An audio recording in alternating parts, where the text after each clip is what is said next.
Do you know why this exists? It offers to someone who wants to have less sugar in their life an alternative.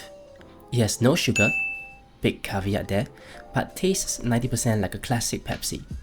Now, what does Pepsi got to do with a mechanical keyboard? This is what 90% of office users use at the desk, daily from 9 to 5. And if you were to convince someone to replace their keyboard with a custom mechanical one, what would you use to tempt him or her? This is what I'll use. Let's start from the top. Immediately, you can tell why the WindX from WinStudio is the best thing that you can use to influence your colleagues into buying one for themselves. It is almost the same keyboard that you were using before, just more compact and sleek. It looks better, types better, sounds better, and feels better. It literally makes them a better person. But just having almost the same layout isn't enough to make someone buy this. The WindX specifically will improve your productivity by leaps and bounds. Picture this. You're slogging away at a really complicated Excel sheet with tons of formula, logging in mountains of data. Every cell requires you to take your right hand off the mouse, key in the number, and then back to your mouse. Can you imagine how tiring it is to do this for 1,000 times in a day? Now, the WindX solves this. It is a southpaw keyboard. It doesn't mean it's just for left-handers. No.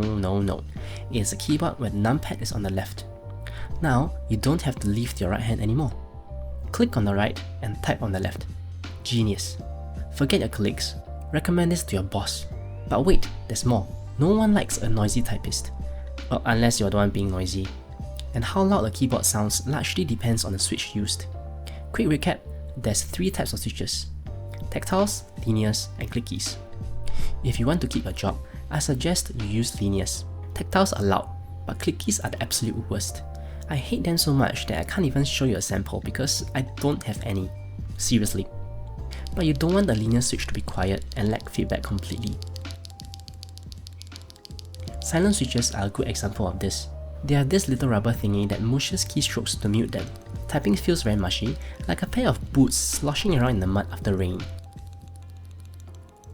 Ugh. What I will strongly recommend are these JWK semi-silents. Only the top half of the stem has a dampening component, meaning the sharp upstroke is muted while the satisfying downstroke feedback is kept. And with all that, it's time to choose your keycaps. This is perhaps the most fun and appealing for your colleagues because they get to express themselves creatively. This one here is a soccer themed one, so everything about this is related to the Japanese football club. But how does it sound?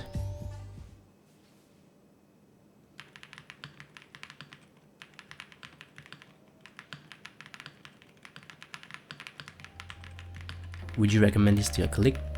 I would. See ya.